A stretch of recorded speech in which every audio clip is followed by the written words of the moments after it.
Hi everybody, Old Iron Will here again. I'm going to share another little engine tale with you.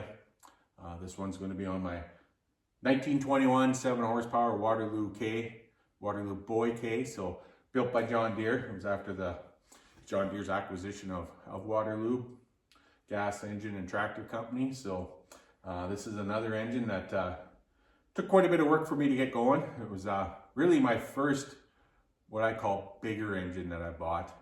Again, I'll have to look back, see what year I purchased it in, but I'm going to say it was probably around that 2011, 2012 at least, maybe even a little older than that. It was picked up near Imperial, Saskatchewan off an estate auction there for a farmer.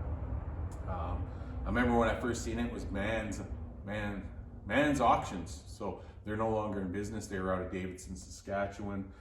They had a couple of pictures on the internet, I remember going to Smokestack because I didn't know what it was. I was, I hadn't been in engines for a terribly long time yet, right? So that's, over time, I've been in it about 25 years, so I've only been into engines for a few years and stuff like that. So picked it up, I had to bid on it, had to pay a pretty penny for it, figured out what it was from Smokestack. And I remember when I got to the sale there, I was driving my little white Ford extended cab Ranger, and I had my 5x10 trailer with me. I remember when I got to the farm and talking to the fellow that was kind of looking after the estate. He was a relative, and he told me a little bit of history on the engine, so he told me that the engine, from what he was told, they used it just for general purpose around the farm there. It did everything from washing clothes, but one of its big jobs was they had a blower rigged up, and they used to blow straw up into the hail off of the barn. And so it was their power plant back in the day, right? So whatever they could run with it, they did. So he also told me at the time he didn't think I would get the engine. There'd been lots of phone calls on it. I don't know why he figured that I couldn't get the engine, but he did.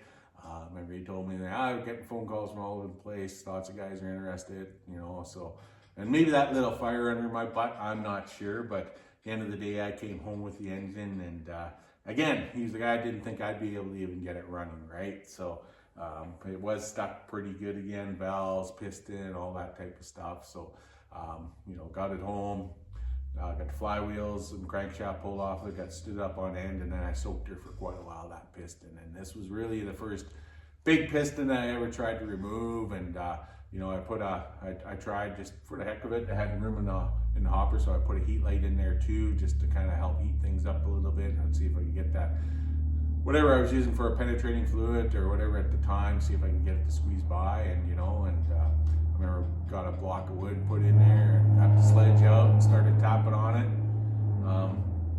And you know what? It moved. Not much, but it moved. Maybe 1/8 of an inch, maybe 1/4 of an inch. And at that point in time, I knew I'd won the battle. So it didn't come out all the way the first go round. I had to kind of do that through a few cycles, and I think I would poop out on the sledgehammer as well, but did get it driven out the back end. Again, used the original rings on it, just cleaned them up. Cylinder was in remarkably good shape. The engine has a pile of compression on it, so used the original fuel tank. I got a picture of it. There was a rock stuck up in a hopper and everything like that, just when it was laying out where it was laying out in the yard. And anyways, it's turned into a good engine. Again, it's a throttle governed engine. It'll tick away nice all day. But it's again, these little bigger engines, they don't come up very often in my neck of the woods. It seems like it's always 1.5 horse to about that 3 horsepower engine. I think there was lots of them used up in this country at one point in time, but whether they went for scrap, and then a lot of stuff, with the exchange rates and dollars and stuff like that, a lot of stuff has gone down south of the US. So I know lots of friends that have picked stuff up in Canada and stuff like that, and especially there for a while, it was really hard to compete against that American dollar. But this is one I managed to keep up here. Again, it's nice with its relationship to John Deere. A lot of people recognize that name, right? Especially if they don't know much about engines and stuff like that. They definitely know the name John Deere.